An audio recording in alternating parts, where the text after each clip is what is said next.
Hey everybody, it's Lucy from KBeautyHobbit.com. Welcome to my channel, or welcome back. I do a lot of K-beauty videos here, empties, reviews, that kind of stuff, but I also do quite a bit of nail content, and I try to balance the two of those. So whether you're here for nails or for K-beauty, I hope you stay.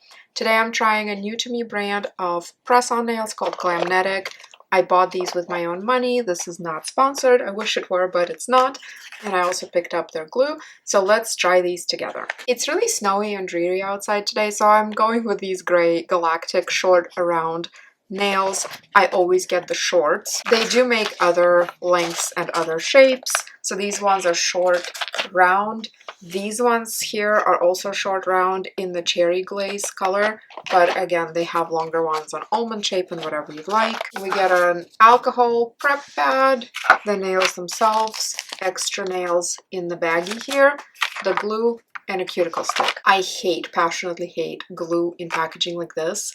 It is user error. It's not the glue's fault. Lots and lots of content creators and regular users have no problem with glue like this, but I'm just inept, okay? I can't do it. So I actually bought their brush-on glue, and I've heard really good things about their glue, so we're gonna try that. I say it in all of my nail videos. I'll remind you here again that prep is the most important step. I did a little bit of prepping already by washing my hands and drying them thoroughly. I'm not using any oils or lotions, so my skin looks extra rough and dry. I also have a little bit of hand eczema on my right hand, so hopefully you can overlook all of that. If you can't, sorry, there's nothing I can do about it. But I'm pushing back the cuticles. You can remove them if you'd like. I prefer to push them back with this metal cuticle pusher. I'll put links to everything I'm using in the description box below, and then I also have a nails playlist with more nail videos if you want to see other brands or other tips. The next thing I do is use one of these little supposedly single use, but I find that they're okay for several uses, and I just go with this little nail file and gently rough up the nail a little bit. This just makes it to where the glue and the press-on have a little bit better gripping power because you don't want totally smooth nails. Definitely don't go really hard on this step. You don't want to cause any damage. If you're trying to grow your nails out under your press-ons, you definitely don't want to thin them out too much.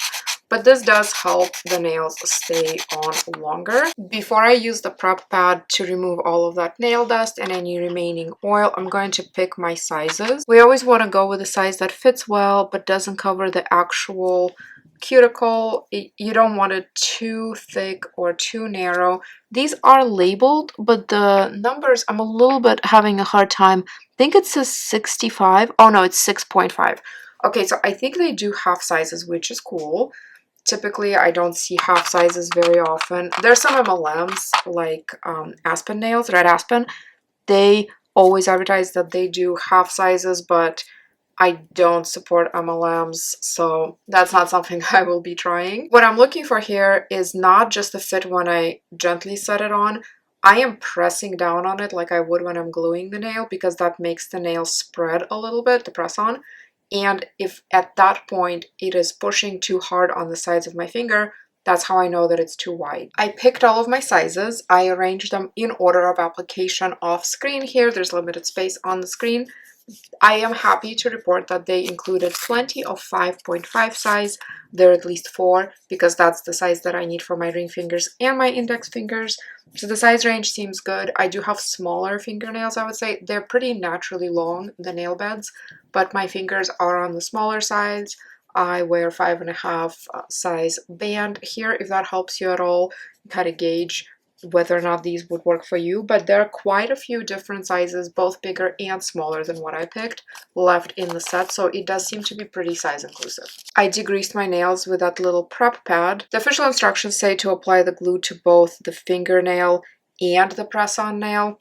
Because it's me, and I know myself, there's just no way that I can do it very cleanly. I always get glue all over when I do that, so I'm only applying glue to my natural nail and then pressing it down firmly without bruising my finger, but I'm pressing pretty hard. I would say as hard as I can without it causing actual pain. And then I hold it there. It says for 10 to 20 seconds.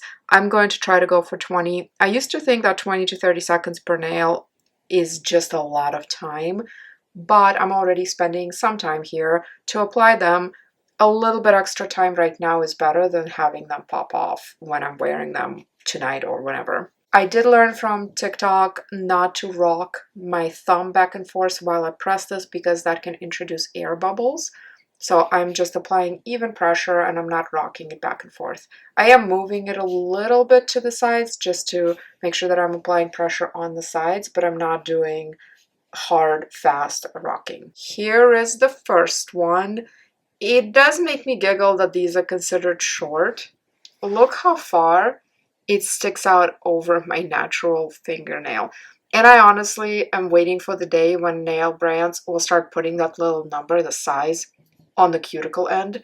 Because who wants to see that? I don't want to see that little 7 there. And then look at the thumb. I always do thumbs last because it's easier to apply pressure when you don't have a nail stuck to your thumb. But look how long that is. That is super long. This is not a short nail. So knowing myself, I already know that once I'm done, I'm going to go upstairs and I'm going to clip off that extra length and I'm going to just file it and make them short because I cannot exist with this length. Some people do like to do pinky, then ring finger, so going from left hand to right hand. I prefer to do my entire left hand first without the thumb, and then do my entire right hand without the thumb, and then just do the thumbs at the end. Okay, so I applied the glue. We want enough glue that it's pretty thick in there. You kind of want to create like a little cushion almost of glue, but not so much that it's going to spill out. And applying pressure, I do pretty firm pressure, like I said.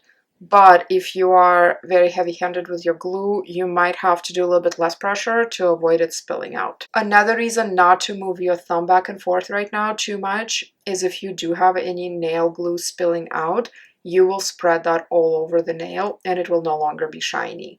If that happens to you, the best way to fix that is just to get a top coat, usually a UV one, paint that over the nail and then cure it under a lamp. It does add additional time. One of the reasons that I really like press-on so much is because I don't need to deal with top coats, I don't need to deal with lamps. But if you are looking for that perfect manicure and you mess up a little bit, that's a way to fix it. I have not found a different way. Using removers or trying to scrape it off just scratches and ruins the nail, and it doesn't really take the glue off. These are stunningly beautiful. This effect is typically called velvet. Sometimes it's called cat eye. To me, cat eye would have more of a kind of centralized, not centralized, but more focused distribution of the glitter. Like it would have a wave or a ring or a line. And when it's all even like that, to me, that's velvet. But call it whatever you want. It's absolutely beautiful. And I really hope these last because they're so, so pretty. These are done, very easy to apply. It does seem like this glue doesn't dry as quickly as some of the other glue I've had. When I was pressing this nail and then took my thumb off, the nail fell off and the glue was still wet under there. That's the only one that it happened to. The rest of them seem okay. I'm doing this during the day. Typically, I like to do my nails before bed, and that way they get however many hours of sleep I get that night to really set without water contact. But today, this is just what worked for filming. So a tip that I have for all of you, if you do that yourselves, put on rubber gloves after this if you want, and then just kind of keep them on for a while. That will protect your hands from water. You can still do all your activities. You can still wash your hands in the gloves as long as you don't submerge them to where water comes in through the top. But that's my little tip if you want nail longevity, but without having to do them right before bed. The one problem I have with these is the thumbs. They are just so much longer than the rest of the nails. You can see how much this sticks out past my fingertips versus how much this sticks out. And these are the smallest thumb size that was included in the kit. These are 2s. They also have 1s that are larger and 0s that are even larger. Here's what I have left for extras. I'm going to keep those for as long as I'm wearing this set, just in case something falls off and the rest of them still look good.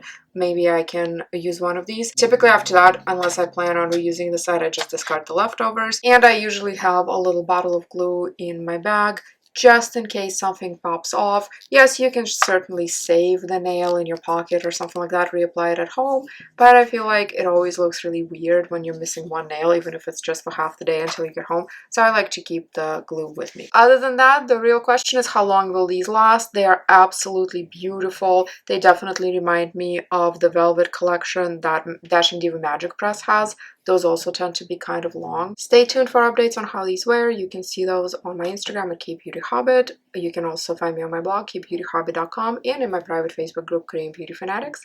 I hope to see you in my next video, and until then, please remember to always listen to your skin. Thank you so much. Bye.